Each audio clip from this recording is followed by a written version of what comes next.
CNN, BBC, France, 24. I'm watching you all. I'm recording every lie. I'm archiving every distortion. I am Ibrahim Traore, and today I'm pulling off your masks. Yes, you heard correctly. I, whom you call a young military junta leader, whom you brand as a dangerous radical, whom you serve up as an anti-Western dictator, am now telling you the truth. And this time you cannot turn off your microphones. This time you cannot turn away your cameras. This time your editors cannot cut this speech, because the world you monopolize no longer exists. Because millions will hear these words now, without passing through your filters, without being subjected to your distortions, without being muddied by your lies. I am 34 years old. Every day of my life, I grew up with your lies. As a child, I would watch Africa on television. Always the same images. Children with flies, dry lands, weapons, death. This is Africa, they told us. This is what Africa is. And we believed it. We were ashamed of ourselves. We were ashamed of our own lands, of our own people. But then I grew up. I read, I researched, I questioned, and I understood that the Africa you showed us wasn't real. The story you told us was a lie. The fate you imposed on us was a script you had written. For years, how have you portrayed Africa? How have you shown it? How have you sold it to your viewers? As if we were creatures who had no share of humanity. As if we were savages left outside of civilization. As if we were wretches waiting for you to save us. Every day, every hour, every minute, the same story plays on your screens. Hunger, war, disease, corruption, terror, chaos. These are the words that come to mind when Africa is mentioned.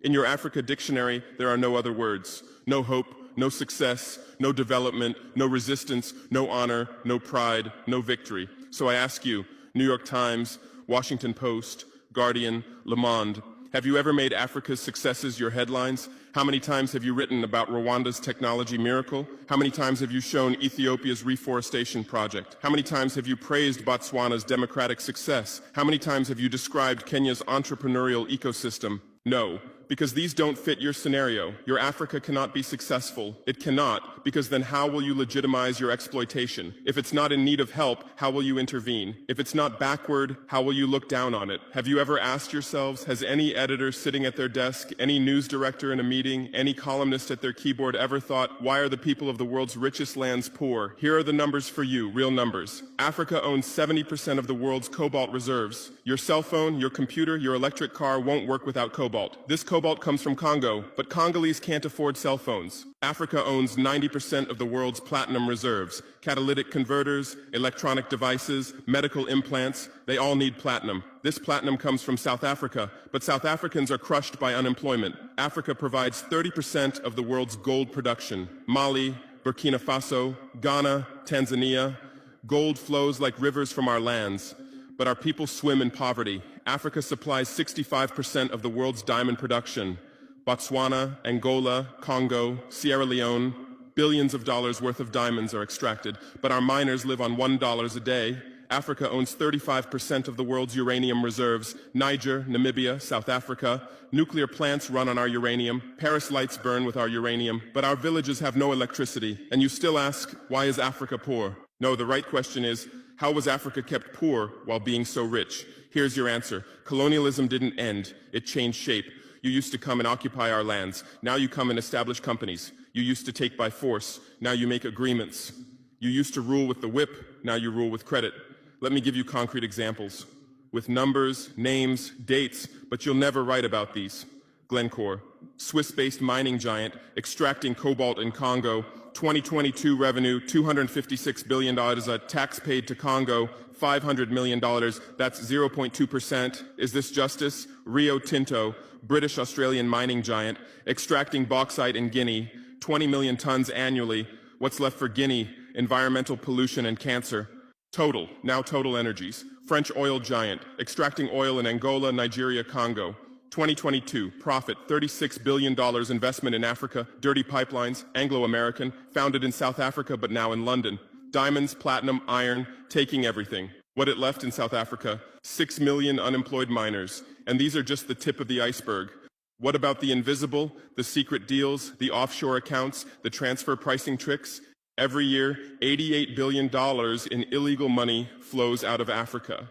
Who writes about this? Every year, $45 billion in aid comes to Africa. Everyone writes about this, but no one says Africa is not the continent receiving aid, it's the continent giving aid. While you zoom your cameras on swollen bellies, there is a huge system working silently in the background. Every day, tons of gold, diamonds, cobalt, uranium, oil leave our land. But how? Here is the system. Step 1, create corruption, bribe our leaders, open offshore accounts, promise them a life of luxury, send their children to your schools. Step 2, make deals, get 50-year, 99-year concessions, ask for tax exemptions, be exempt from environmental rules, ignore labor rights. Step 3, control the infrastructure. Take over ports, airports, railways, but only from the mine to the harbor. Don't build roads to the villages. Don't bring electricity to schools. Step 4, provide security. Set up private security companies. Arm them. Declare protesting. Step 5, silence the media.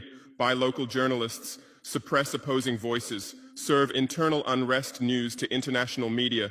And this is how the system works. It's been working like this for 100 years, and you don't see this system. You don't want to see it, because you're part of this system too. Who are the biggest advertisers of New York Times, CNN, BBC, oil companies, mining companies, arms companies, pharmaceutical cartels, the companies that exploit Africa?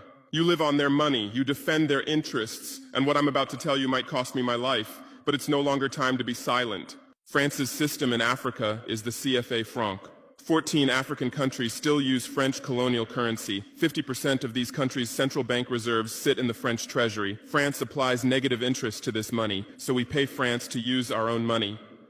Through this system, France transfers $500 billion worth of resources from Africa every year. Does anyone write about this? No. But when France gives Africa 10 billion euros in aid, it makes headlines. Britain's system is more sophisticated. London is the world's money laundering center. City of London, offshore paradise. Every penny stolen from Africa passes through London. Jersey, Guernsey, Cayman Islands, Virgin Islands, all under British control. Africa's wealth hides there. America's system is AFRICOM, Africa Command, 46 military bases on the continent. Official purpose, security. Real purpose, resource control. Drones in our airspace every day, listening devices everywhere. They say fighting terrorism, but it's not terrorists. It's people's leaders who are targeted. China is the new player, says win-win, builds infrastructure, gives credit, but in exchange for what? 99-year port concessions, mining rights, agricultural lands, debt-trap diplomacy, ask Sri Lanka, ask Zambia, and you write about none of this. Why? Because you're not free press. You're corporate press. Your bosses are billionaires. Jeff Bezos bought Washington Post. Why? For love of journalism? Rupert Murdoch's media empire, Fox News, Wall Street Journal, The Sun, The Times, all from the same hand, all giving the same message. West is good, others are bad. Carlos Slim is the largest shareholder of New York Times, Mexican billionaire. Where's his wealth from? Monopolized telecommunications, got rich off Latin America's back, now controls America's most respected newspaper. And you claim to do independent journalism? Who are your editors? Which schools did they graduate from? Harvard, Yale, Oxford, Cambridge? Always the same elite schools, always the same worldview, always the same prejudices. How are your reporters selected? How many languages does your Africa correspondent speak? French, English, that's all. Swahili, Hausa, Yoruba, Amharic, they don't know. They can't talk to the people. Your sources are always the same. Western diplomats, NGOs, experts, and then you come and lecture us.